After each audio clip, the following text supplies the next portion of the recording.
great legislative sponsors and partners in this work. And we're here to talk about the Workforce New Jersey TANF program today. There's a lot of talk, around the state these days about affordability, but I think what often gets left out of the conversation is those at the very low income part of the spectrum. A family of 3 that should qualify for temporary assistance to needy families or TANF under the Workforce New Jersey program has earnings of $11,515 per year or less. Let me repeat that. A family of 3 to qualify for the TANF program, their income must be below $11,515 a year.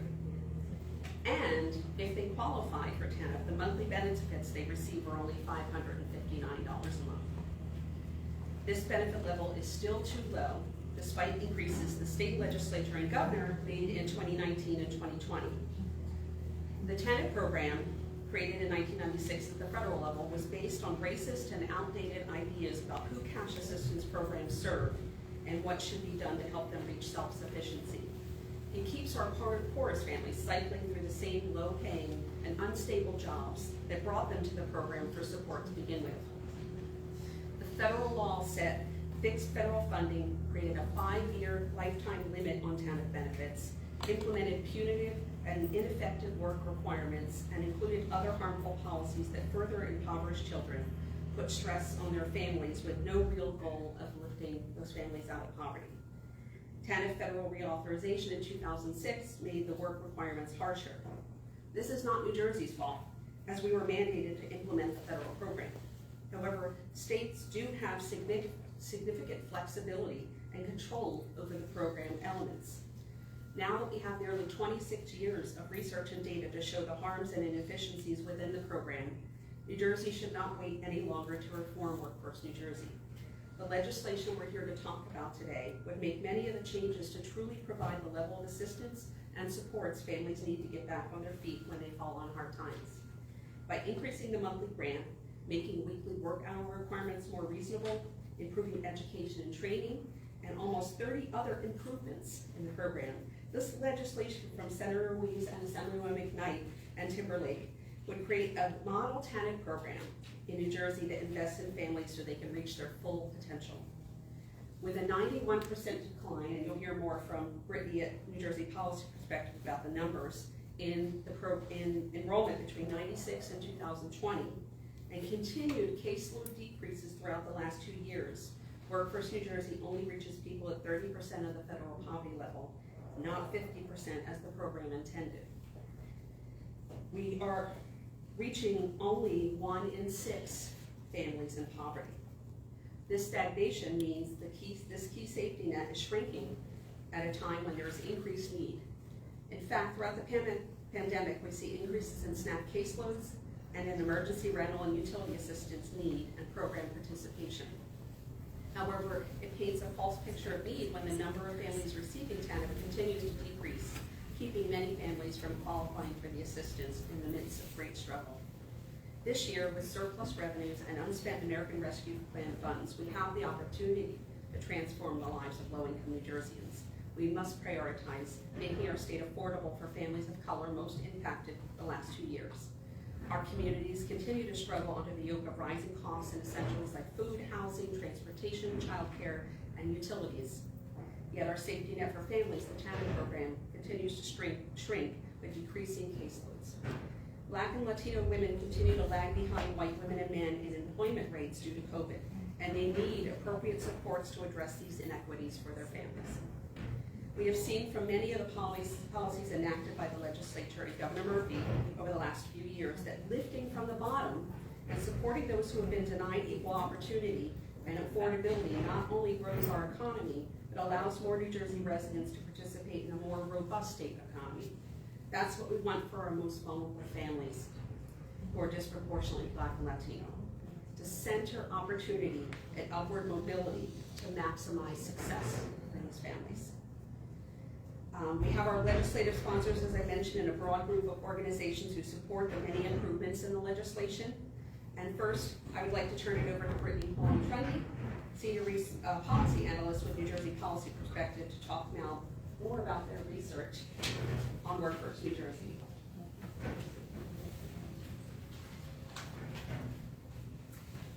morning, everyone, and thank you so much for gathering here today. All of us standing in this room know that all families deserve the support they need to eat, pay their bills, and build their futures here in the Garden State. But as a state, as Renee noted, we often fall short. Over 800,000 New Jerseyans live with incomes below federal poverty levels, struggling to afford basic necessities and facing uncertainty on a daily basis. Of this 800,000, over 73,000 are children under the age of 5. In 4 counties, Atlantic, Essex, Passaic, and Salem, over 1 in 5 children under 5 live in poverty. Children of color disproportionately experience poverty, making up nearly 3/4 of all children in poverty in the Garden State. This means that every day without change is another day cementing and worsening inequities. So why do so many families continue to face this hardship? Simply put, and as Renee outlined, Workforce New Jersey, the state's premier anti-poverty program, including TANF and general assistance, is not set up to help residents escape the cycle of poverty. Bias and the structure of the program continue to limit opportunities and access to assistance for many residents. As of February 2022, less than 10,000, only 9,976 families were participating in TANF. This means that TANF, again, as Renee noted, is supporting fewer than 1 in 6 New Jersey families in poverty. And this number has only fallen over the past 2.5 decades since the last major reform. Even those who receive assistance do not get enough to make ends meet. Administrative barriers arbitrarily limit assistance. Monthly cash benefits in the program remain at less than 1/3 of the federal poverty level, leaving families with an inability to save, to prepare for unexpected expenses, and to ultimately break free from the cycle of poverty. The General Assistance Program, too, continues to be limited in its support, lagging behind the growing recognition that we must meet families of all shapes, sizes, and needs where they are if we truly want to help. In one of the wealthiest states in the wealthiest nation on earth, poverty is a policy choice, and we can and must do better. State lawmakers can help families get the support they need by increasing benefit levels to reflect New Jersey's cost of living, providing residents with meaningful work and educational opportunities, and removing needless barriers to resources. Fixing these issues will take a commitment from our legislative and administrative leaders to building a better future. We are grateful to Senator Ruiz, Assemblywoman McKnight, and Assemblywoman Timberlake for sponsoring S1642 and A3324 and leading this movement. After over 2 years in the pandemic, we must recognize that low-income families are facing greater challenges now than ever before, and that there is no time for hesitation. Thank you. Thank you so much, Brittany. Next, I'm going to turn it over to our legislative leader, Senate Majority Leader Teresa Ruiz, has long been a champion for low-income residents in New Jersey, helping lead the change that will provide more opportunity and remove barriers to education, childcare, and more.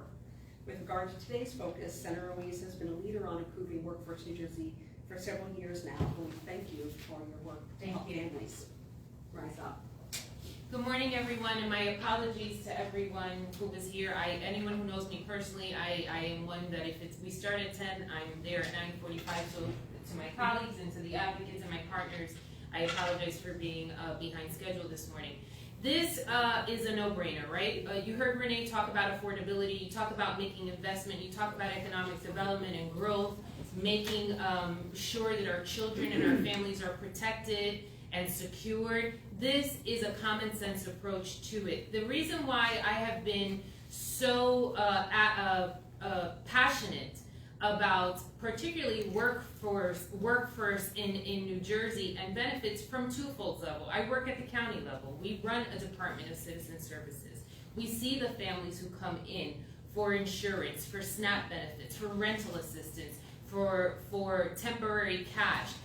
you recognize that not anyone wants to be in that circumstance, that if it's not for a few paychecks, right? Many of us in this room can be in that same exact predicament. But personally, I had the experience with two women, and this dates back decades ago. There was a woman who did, back then it was called Welfare to Work, if you remember. She was transitioning, she had 3 children. She gets a phenomenal job that was paying at the time, this is a while ago, I believe anywhere from $25,000 to $30,000. Her services were cut so dramatically, she couldn't afford to buy food or pay the rent anymore. Fortunately, she had an employer at the time who we spoke to, and they were able to secure some bonus payments for her that were factored into her salary that kind of helped create that wraparound service. Then fast forward probably 6-7 years later, same thing. A workforce individual who was on the job training, was beginning to transition, had 2 young children, and if it weren't for many of her co-workers and her colleagues that we kind of supported her to get her over, because it's just a matter of just getting over that cliff, that unattended cliff that was cemented in this policy. And lastly is, I want Renee to say this out loud again. What is that number? For a family of 3 to qualify for TANF, at 50% of the federal poverty level, which we're not at right now, the annual income is $11,515. If you, and I'm terrible at math, so I'm going to go through slowly with this. If someone has an apartment who pays $1,000 a month, and that's at the low end for rental, you don't even get, you're not even making enough to cover your home safety and security measures. You know, when we think about affordability, when we think about growing the Garden State, we have to be sure that we're looking at the face of every single human being that calls the Garden State their home. Some of us are prepared, are secured, and are resourced.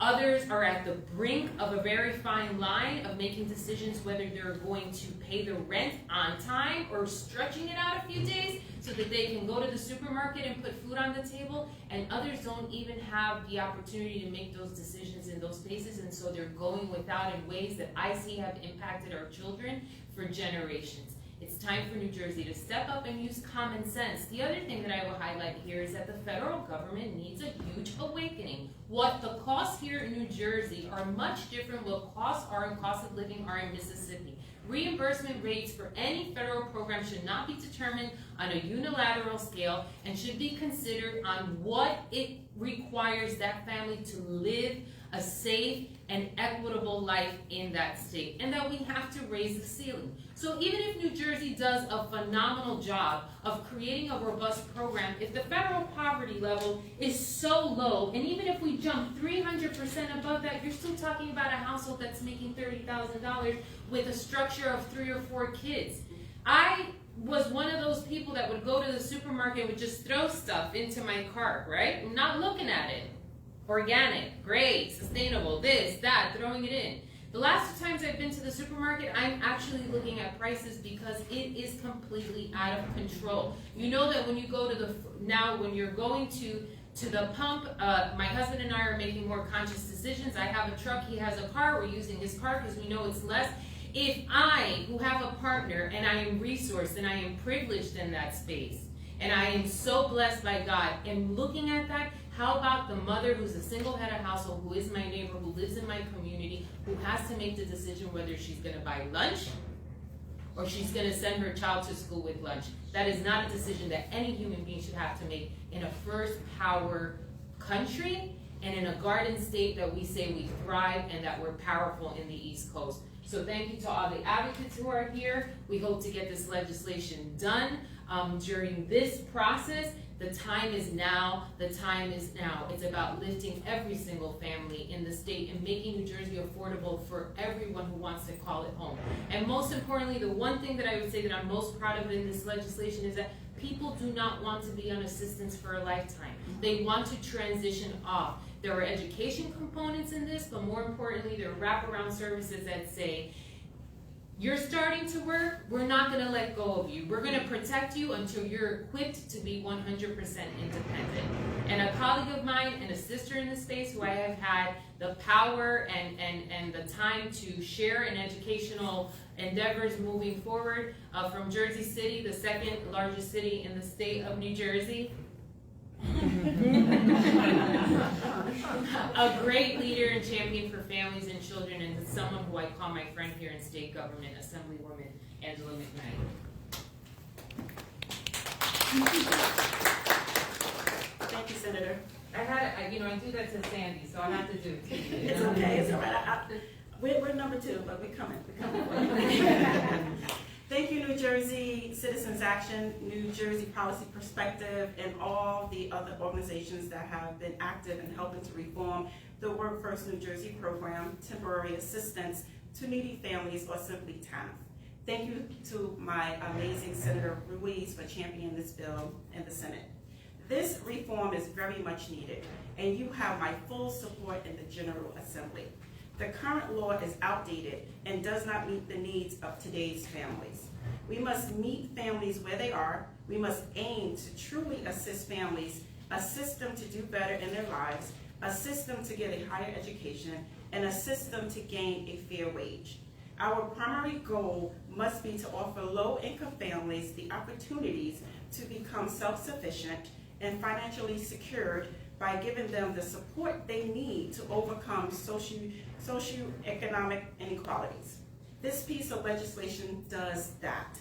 For instance, it reduces the number of hours served to 30 hours per week, down from 40 hours per week. This is very significant.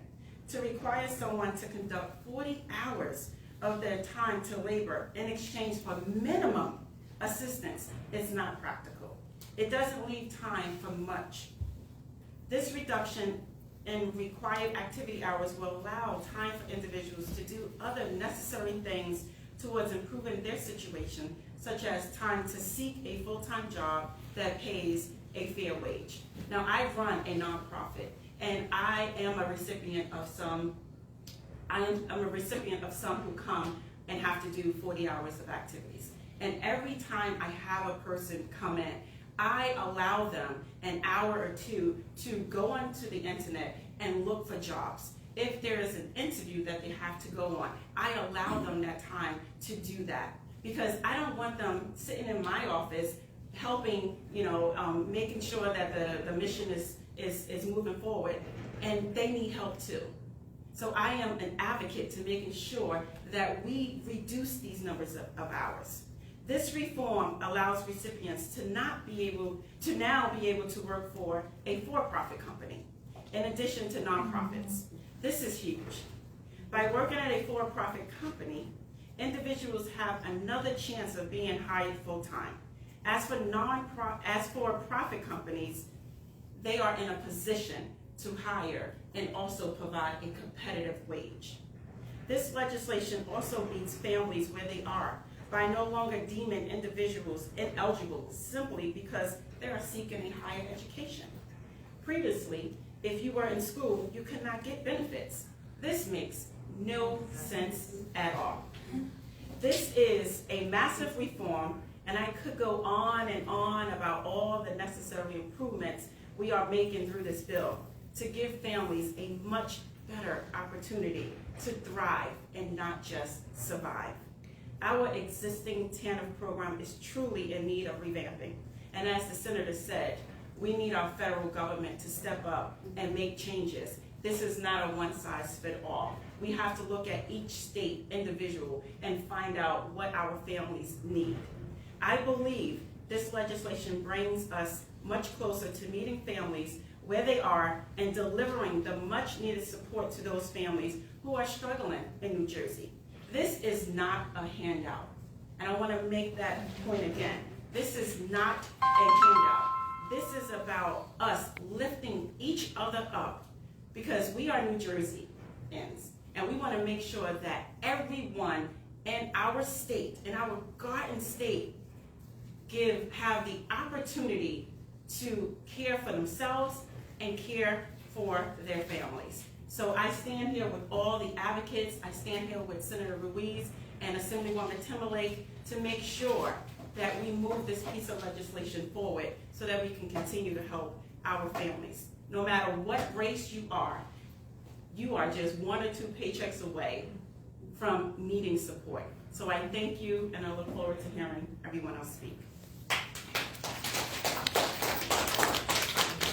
Thank you so much, both of you, for your incredible leadership, and certainly as someone on McKnight for your longtime leadership in working with these vulnerable populations in your own organization and giving the opportunity to recipients of TANF and other programs that training that they really need to lift themselves up and to support them in the ways that you do. That's incredible.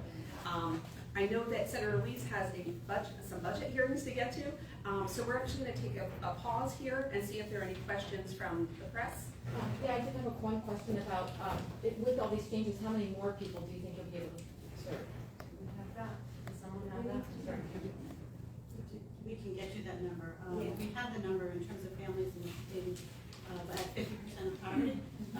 It's actually, substantially higher, but most of them have some form of income already. But this does bring us up a little bit, and we can get you that number.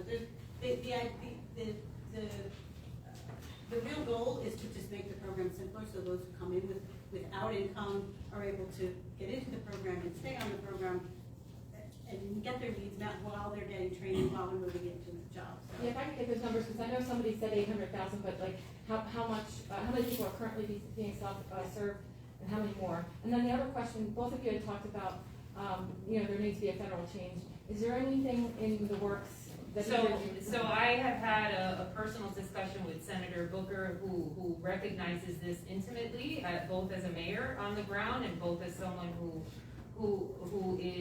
understands that New Jersey has different families and different places that get impacted. So his office and my office will begin a trek to figure out how we can collectively work together to do that.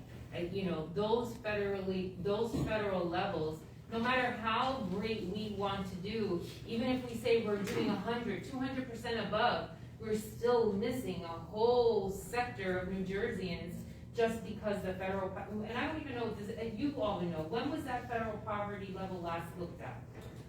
When it was established? Yes. In the 60s? Oh, exactly. Wow. Exactly. And the reason why I got very in tune with this, when I worked to eliminate the reduced category for lunch meals, I was informed then, and I became educated, that the federal government subsidizes every state at the same level, right? So Middle America was getting the same as New Jersey when we know that our cost of living is much greater. That's all the questions. Okay. Thank you. Thank you, everybody. Thank you. And I also wanted to acknowledge some of our great partners in this work, Latino Action Network, New Jersey Coalition to End Domestic Violence, Lutherans Engaging in Advocacy Ministry of New Jersey, Garden State Leaders, and the New Jersey Council of County Colleges and the Student Success Center at the council. Next, we'll hear from Mara Sanders, Chief Counsel for Housing and Benefits for Legal Services of New Jersey, who has spent her career working with recipients of Workforce New Jersey. Thanks, Renee. Really powerful discussion this morning.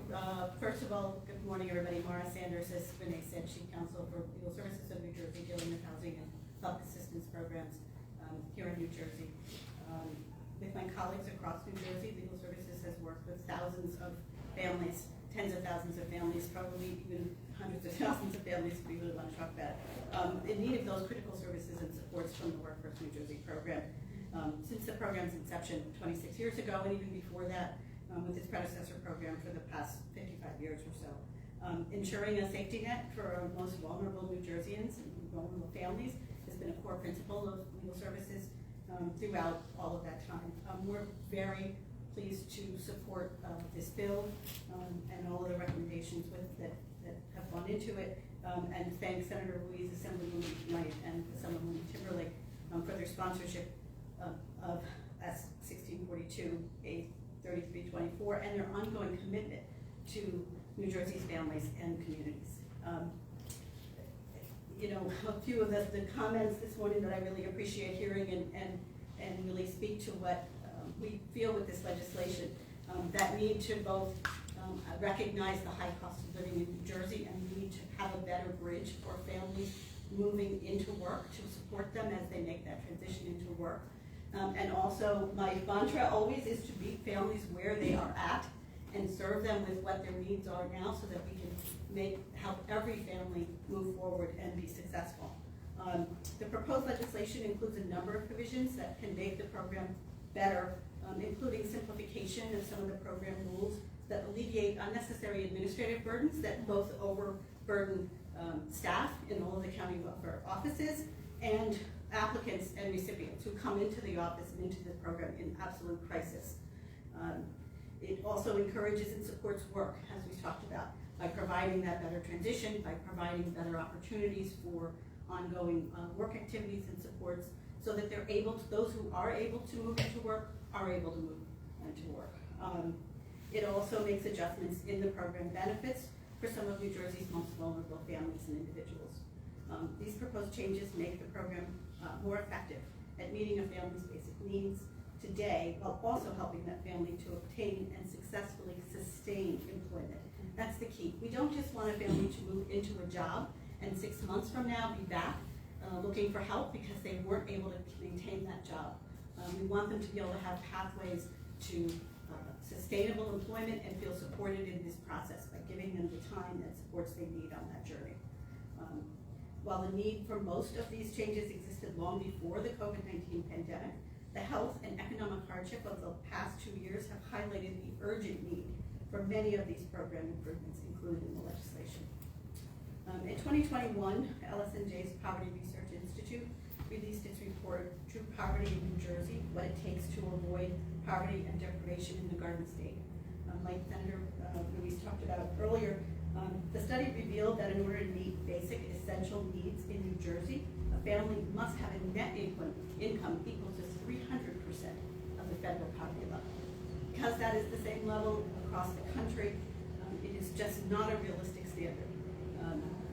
As we talked about, the federal poverty level was developed in the 60s, essentially using an outdated formula for a bare minimum food assistance diet and then tripled for that. So it was never a realistic standard for really identifying basic needs and what a family needed to survive. The report also identified how quickly families without emergency support and minimal savings become financially unstable and fall into poverty when everyday expenses and unanticipated emergencies arise. Many of the report's public assistance recommendations to address this precariousness are included in this legislation. As you've heard, the bill includes an urgently needed grant increase to provide a minimum level of assistance at 50% of poverty. That's that 11,000 number that Renee was talking about. Our current grant level right now provides a family with only $6,700 a year in income. That $559 a month that a family of 3 is expected to support themselves and meet their basic needs on for a family comes out to about $6,700 a year. So if you walk in the door and you have $6,800 a year in income, you get turned away. It also includes requirements for an annual assessment of the adequacy of this benefit amount in meeting the real cost of living and that actual deprivation when considered with other assistance that might be available to the family. We hope this annual assessment will provide important information going forward as New Jersey considers additional measures to strengthen and support its safety net for children and families. Finally, in recognition of the extreme hardships created by the COVID-19 crisis, the bill provides additional time on assistance for families who were unable to work or access employment and training programs as a result of the pandemic. We don't want to see families getting cut off because they met their time limit or they've reached their time limit in the midst of a pandemic. We want to give people that additional time and bridge so that they can get the supports they need now.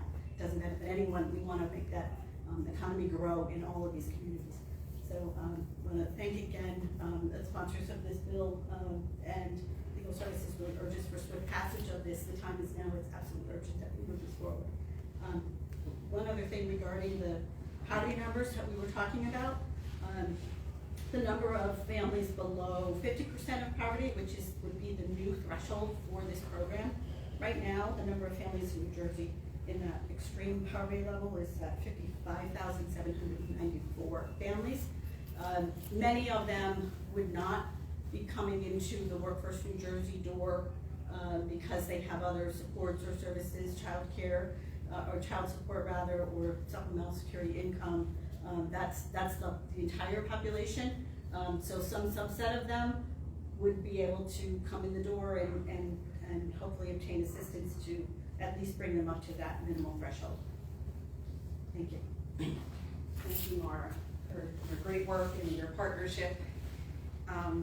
Next, I'd like to introduce Amy Torres, Executive Director of the New Jersey Alliance for Immigrant Justice, who understands the need to end the 5-year ban for lawfully present immigrants in the program. Thank you so much. My name is Amy Torres. I'm with the New Jersey Alliance for Immigrant Justice. We are the largest statewide coalition for immigrants' rights, spanning over 45 members who together fight for policies that empower and protect immigrant New Jerseyans. Empower and protect, that is at the root of what we do. It is at the root of our work, and it's on the basis on which our coalition is built.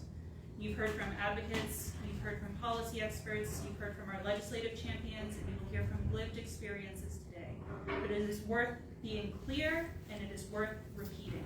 The original restrictions and the sentiments that went into this program were racist and designed to set families of color up to fail. It's not that the restrictions and the metrics we use now are just outdated. It's that the harmful tropes and sentiments behind them, that working people needed to prove their worth, that people of color were inherently lazy, that immigrants needed to wait or pay their way before they were eligible for programs. These are some of the most dangerous ideas of our time. They are ideas that are in direct opposition to the liberatory calls of racial justice and the civil rights movement. They are ideas that are in direct opposition to the immigration reform laws of the 60s.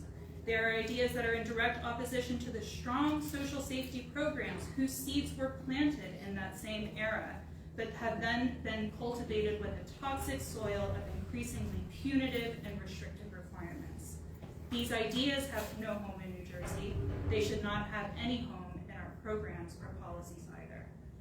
My colleagues and advocates spoke to the intentional choice that goes behind policy design. Again, let's be clear. The restrictions that went into TANF now have resulted in individual failures and harms, yes.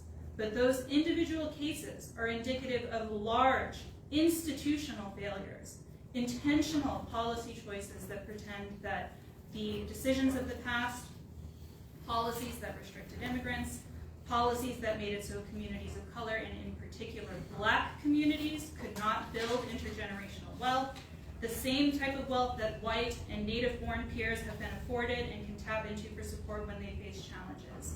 This is an intentional choice, an institutionalization of poverty that has a double edge of cutting communities of color the deepest.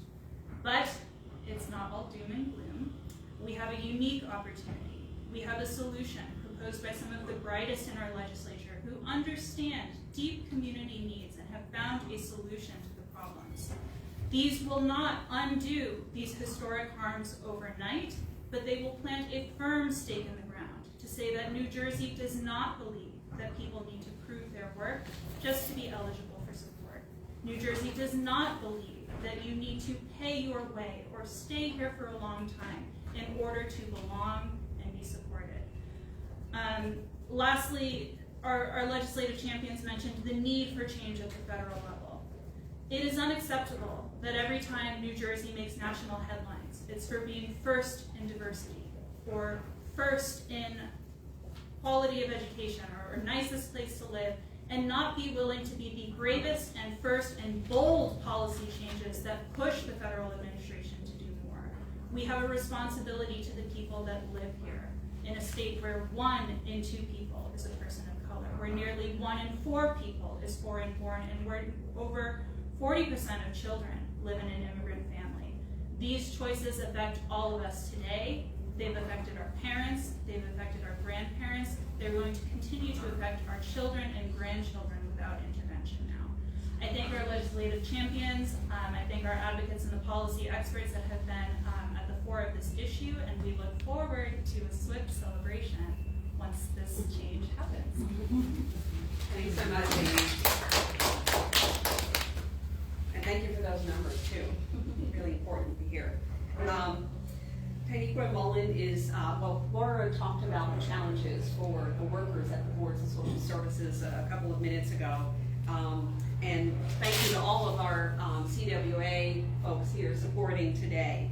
But next I'm going to introduce Taniqua Mullen, who is the Communication Workers of America, or CWA Local 1084 Secretary, and she is a Human Services Specialist too for the Camden County Board of Social Services, who has seen the need for so many of the improvements in this bill for our clients. Good morning, everyone. I hope everyone's having a great morning. I am also a representative of the Communication Workers of America Welfare Council, which is the county welfare agencies coming together, workers and supervisors, trying to figure out what can we do for the tireless effort that we do to bring to clients, to give them the services we need.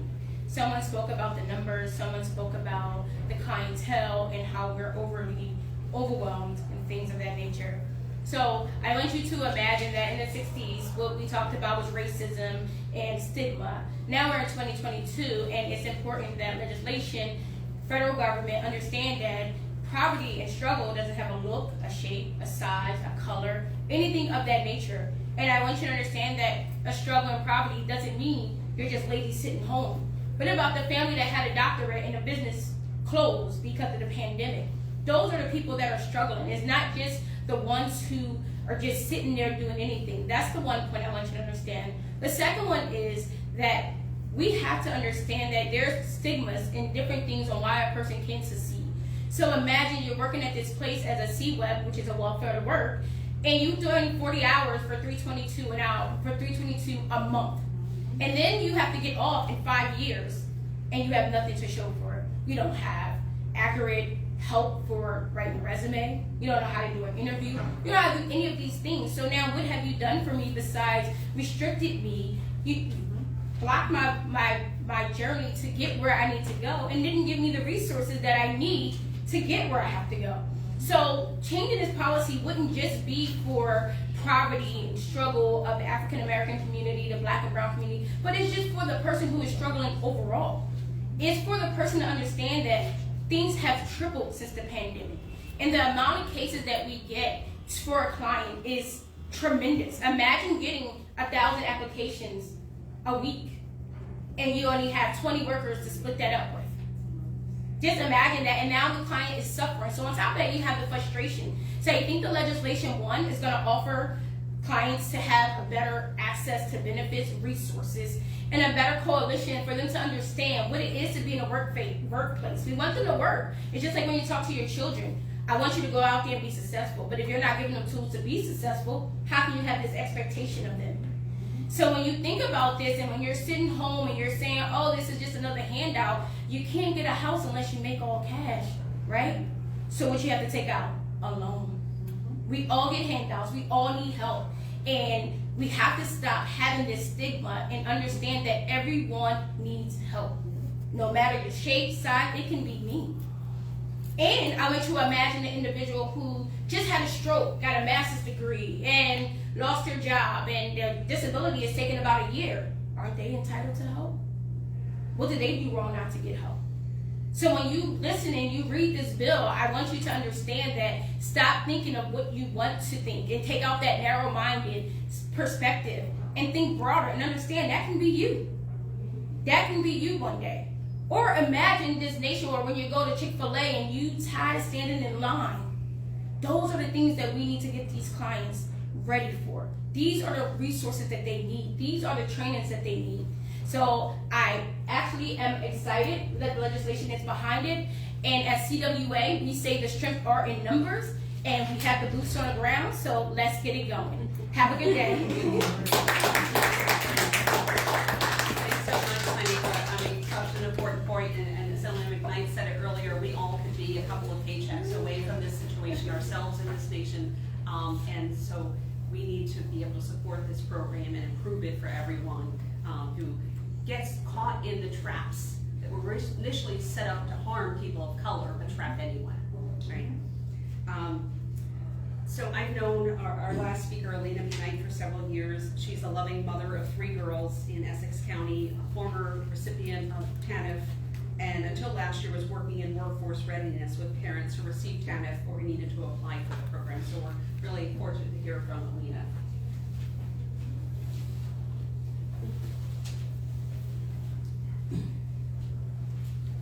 Hi everyone, thank you for having me today. This is amazing to be able to speak to the world about how we will combat poverty today. Yes, and every day we will aim for the best because these are the type of programs that we need for our friends, our family, our neighbors, our community, you name it. These are the programs that we need. It could be better. I'm not asking for much, okay? I'm a single mother of 3. Unexpectedly, I got into a situation where I didn't see coming. I was in a situation where I was helpless, and let me be vulnerable here. I'm a DV survivor. I think that says a lot right there. I'm a DV survivor. Thanks to these programs, okay? A few years ago, I was a TANF recipient. And the reason why I applied for this service because I was volunteering at my daughter's school, not knowing where to go. I was unemployed. I did not want to go home. I did not want to go home. I didn't know what to do. And volunteering at my daughter's school was my little safety net. That was like my little hub where I could just feel like myself. But there was no money coming in. And one of those teachers said to me, "What are you doing with your life? Why don't you have a degree? Why don't you become a teacher?" And I'm here like, zip, I'm not saying anything. I'm just here volunteering to take care of my kids. I'm just here making sure that my kids are okay. I'm not gonna share much of my story with them, right? I don't know them that well. So what I did was, I took some advice. Oh, go to the city, go downtown and apply. See what you can do for yourself. All right, cool. I got my rental assistance. I was getting free clothes for interviews. I was really excited. I was like, oh snap, I'm getting myself together here. No one told me that it was like me, that it has an expiration date. I didn't get my apartment. I didn't get a place to stay. My time ran out.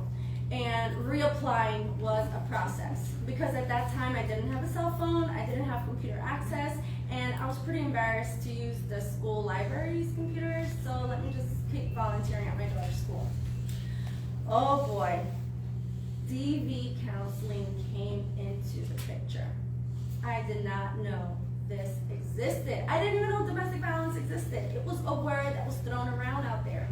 But when I found out that Essex County College offers a women's center to help women with DV, I took a chance and I was sharing my story with any counselor that came my way. With these counseling services, thank goodness, I got into a career path. With these services, I was able to get an education, right? So I got my associate's degree at that time, and my kids were coming with me to class. I got myself a little part-time job as a cashier. My kids were waiting for me in the storage room because I had a 4 a.m. to a 1 p.m. cashier job preparing coffee in the morning, and I was just crossing my fingers that at 8 a.m. I could just sneak out and drop off my kids at my mom's house if she says yes and if she was home. Long story short, I pulled through. I made it, got my associates. I got my bachelor's degree. I was able to get the food and the clothes that I needed for the time being. But the reason why it was still a struggle is because I was still living with the abuser. At this point in my life, I said, I need to get out. Social media started to become a thing, okay? And that's when I saw a flyer that said, if you have a bachelor's degree, we're looking for a work readiness trainer at a nonprofit organization. Would I qualify? I don't know what a work readiness trainer is. The work readiness training that I got lasted a week. It was just a week. And I went for the interview, and I was myself. I was open and honest, and I said, cashier, X, Y, and Z, the rest is history, because it was just cashier and volunteer work.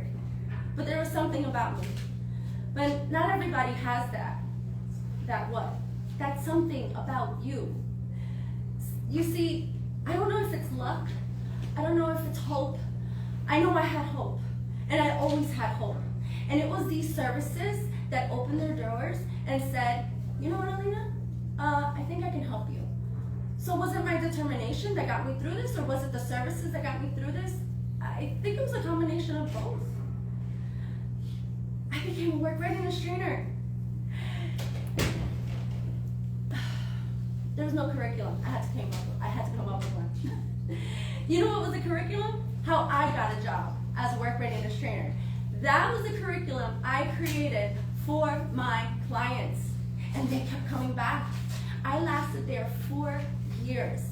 And these clients always came back with some positive results. Thanks, Miss McKnight, I got myself a job because of you. I said, no, not because of me. You did what you had to do. No, because you gave me hope. You told me I can do it. When I told you that all I know is how to clean floors, you told me I better see my face on that. I better see that reflection. And whether it's wood, whether it's metal, whatever it is that you're cleaning, if you see your reflection on it, you're gonna be good on it. These clients gave me more motivation, and I was so happy that these clients said that I gave them motivation. So what does that say? Teamwork, right? Compassion, empathy. It's a little bit more than just cash. It's a little bit more than just rental system. Maybe time. We need time. How is my rental assistance gonna expire? Why do my decisions have to be based on what else is out there? Why does it have to be the scraps? Our country should be supporting one another. Our country should be there for us. Yeah, some people, fought their way through and made it to the top, and they're still moving. They're still moving. I didn't know there was more to the top, because guess what? After being a work readiness trainer, the pandemic hit. My clients were not coming in. My clients were not coming in because they didn't have access to computer. They didn't have access to a proper cell phone. How are they gonna get through? How are they gonna get by? Maybe hang out by the train station. That's where they all hang out, right? Well, look at this. I'm an example. That it works, but it could be better. I became a substitute teacher during the pandemic. I did have access to a computer by then. And, well, I was determined to teach, sure. My resume said I was a work readiness trainer. All right, cool. So now I'm a substitute teacher. Now the pandemic is calming down. People are going back to school. I'm in person. But my career path, I thought I was going to become a teacher now. Now that I got my foot in the door as a substitute teacher, my career path is going to be to become a teacher. That's starting to fade away because I still have to pay for the certifications. I'm still a single parent of 3 kids. I'm still raising these girls. One made it to college. The second one is about to graduate high school. The third one got accepted to a high school. September is on its way, and I don't know what to do. Do I stay being a substitute teacher, getting $2,000 a month? Do I apply for food stamps? Do I apply for TANF? Do I apply for anything? I can't. Go on the website. Look at it yourself. I can't apply for these services because on paper, I'm a teacher. But as a substitute teacher, I don't get paid for my days off. I don't get paid for getting sick. I don't get paid for taking care of my kids. So that $2,000 a month is less. It's not $2,000 a month anymore. So what am I to do next? My clients still find me online and call me. One of them told me, Miss McKnight, guess what? I'm so glad to know that you're doing okay for this during this pandemic.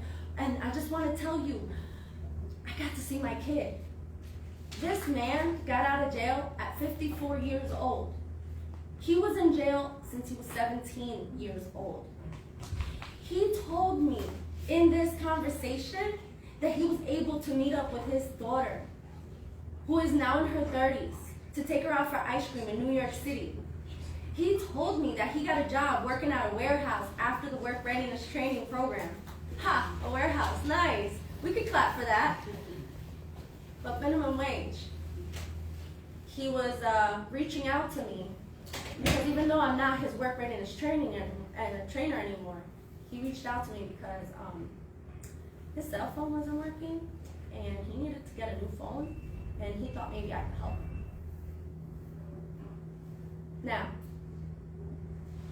my neighbor, single mom, 1 kid. She was living with a friend. Roommates, right? She gets kicked out because she told her friend that she was pregnant. During that year, she told me she signed up for TANF. 30 days expired to get that rental assistance. And she said, Alina, I don't know what to do. But I asked for an extension and they gave it to me. But while I was waiting, I was going from one home to another home to another home. I said, why didn't you call me? I would have opened my door. She goes, no, I wouldn't do that because I know you're struggling too.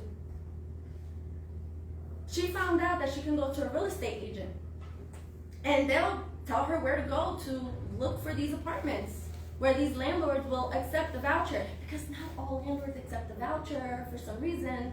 And did she know to go see a lawyer? No.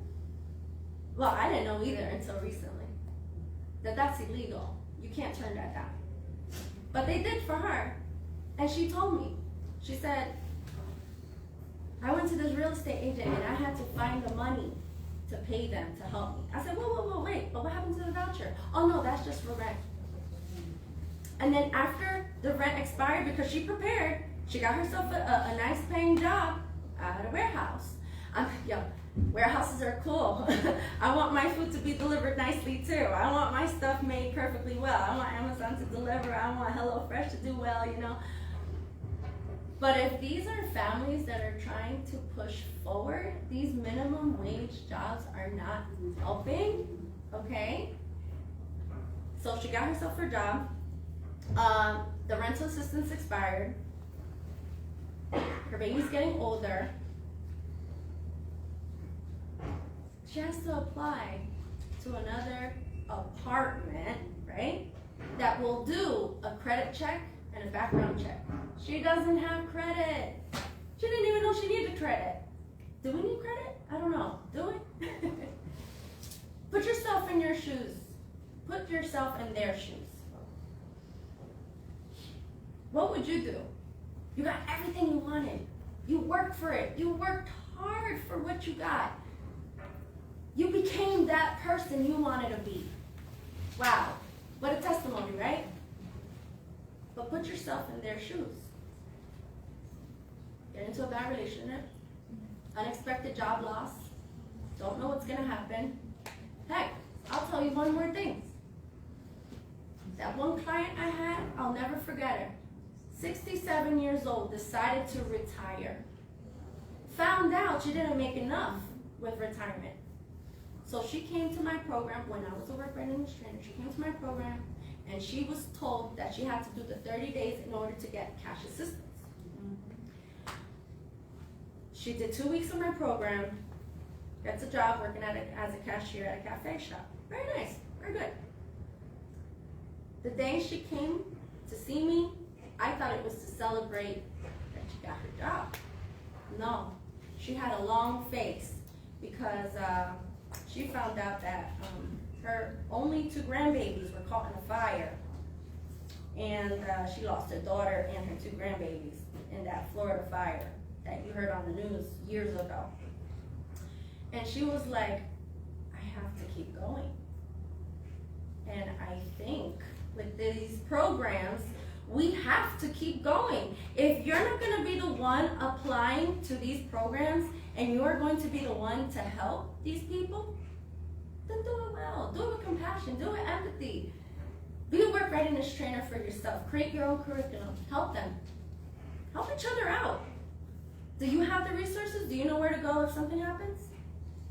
I appreciate the time being here. Thank you for working on these programs. We need... Thank you. Thank you so much, Dina, for sharing your own folks that you've worked with, and, you know, the reason we need this legislation and the great legislation that Senator McKnight, Senator Ruiz, and Assemblywoman Timberlake are sponsoring is because you eventually found the supports that you needed, and not necessarily through the program, but we need to make sure that everyone has access to those supports and can get where they need to go, can get beyond that minimum wage job, right, and really get a decent wage to survive on.